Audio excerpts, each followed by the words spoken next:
F'Malta, il-lingwi uffiċjali huma tlieta: il-Malti, l-Ingliż u l-lingwa tas-sinjali Maltija.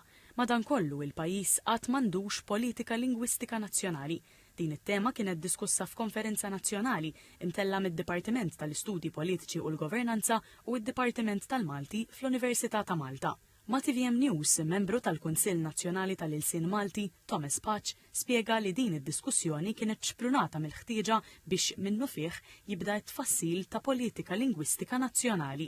Għandna l-Malti, l-Ingliż u anke l-lingwa tas-sinjali Maltija, u allura nagħmlu tajjeb illi konna pjan organizzat, pjan ċar, mifrux fuq numru ta' snin, illi kun jista' jigwidana kif nistgħu nużaw il-lingwi fuq sma differenti tal-ħajja. Il-kap tad-Dipartiment tal-Istudji Politiċi u l-Governanza, il-Professur Mario Thomas Vassallo, tkellem dwar l-importanza li kulħadd għandu jħossu komdu jitkellem bil-sien pajjiżu f'avvenimenti pubbliċi.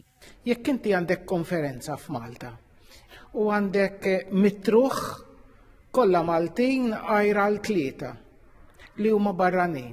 Ħafna drabi l-sien jinqalak mill-ewwel tal-konferenza u nibdew nitkellmu bl-Ingliż ħalli jifhmuna dawk it-tlieta li huma barranin.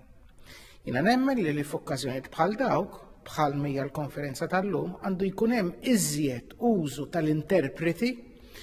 Stħarriġ li sar mill-Kunsill Nazzjonali tal-Ilsien Malti u d-Dipartiment tal-Malti fl-Università ta' Malta bis-sem tal-Uffiċċju Nazzjonali tal-Istatistika sab li 57% taċ-ċittadini Maltin bejn 18 u 80 sena huma tal-fema li l-Malti u eħfef mill-Ingliż biex titkellmu u tifhmu. Jirriżulta wkoll li kważi terz biss tal-Maltin jemmnu li l-Malti u eħfef mill-Ingliż biex tikdbu u taqrah.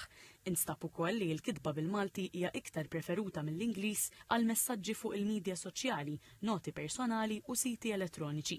Mill-banda l-oħra, l-Ingliż u mfittex iktar mill-Malti fl-użu tal-ATMs, emails, kartolini u l-kodba.